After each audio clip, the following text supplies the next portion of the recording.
تہجد وہ وقت ہوتا ہے جب بندہ اپنے اللہ سے بات کرنے کو تڑپتا ہے۔ تہجد کی نماز کے لیے جاگنا اللہ کی بے شمار نعمتوں میں سے ایک نعمت ہے۔ تہجد میں اللہ سے بات ہو جائے تو صبح حسین ہو ہی جاتی ہے۔ تہجد میں جس نے اللہ کو پا لیا اس نے گویا دنیا جہاں کا سکون پا لیا۔ تہجد وقت ہے اللہ سے دوستی لگانے کا۔ تہجد وقت ہے اللہ سے باتیں کرنے کا۔ تہجد کا سجدہ ہو اور اللہ نہ ملے ایسا ممکن ہی نہیں۔ تہجد ایک ایسا عمل ہے جس میں بندہ اللہ سے اپنی ہر بات منوا لیتا ہے۔ تہجد محبت کرنے والوں کے لیے اللہ کی طرف سے ملاقات کا دعوت نامہ ہے۔ تہجد وہ لاڈلی عبادت ہے جو اپنی بات منوا کر ہی دم لیتی ہے۔ وہ دکھ جو رات بھر سونے نہیں دیتے ان کا مرہم تہجد میں موجود ہے۔ تہجد پڑھا کرو، کوئی ملے نہ ملے رب ضرور مل جائے گا۔ تہجد میں مانگی گئی دعا ایسا تیر ہے جس کا نشانہ نہ کبھی خطا نہیں ہوتا۔ میں نے دیکھا ہے، محسوس کیا ہے، تہجد میں اگر آپ رب سے چاند مانگو تو وہ پورا آسمان دے دیتا ہے۔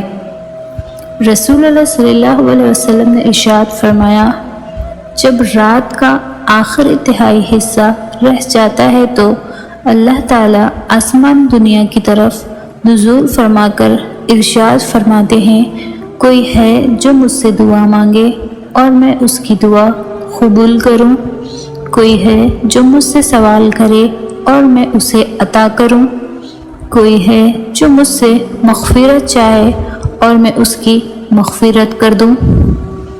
تہجد کا خاموش سجدہ اور زار زار بہتے ہوئے آنسوؤں کو وہ کبھی ضائع نہیں کرتا۔ جب گزارش لاڈلی عبادت میں کی جائے تو لاڈلے کی دعا کہاں ادھوری رہ سکتی ہے؟ پھر وہ ہو کر رہتا ہے جو اس کا بندہ اس سے مانگ لیتا ہے۔ ایک درد بھری رات اللہ کے روبرو بیٹھ کر گزر جائے تو زندگی کی باقی راتیں جاگ کر گزارنی نہیں پڑتی۔ جب اختیار میں میرے تہجد کا سجدہ ہے تو کیوں مانگوں پھر میں اس دنیا سے؟ تہجد نام ہے اس سکون کا جس سے اللہ سے طویل گفتگو ہوتی ہے۔ تہجد میں آنکھ سے گرنے والے آنسو اکثر دعاؤں کی قبولیت کا وسیلہ بن جاتے ہیں۔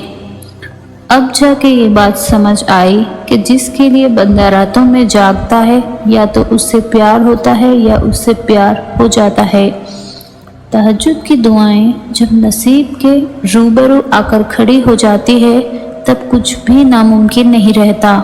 تب 400 کن کی صدائیں گونجتی ہے۔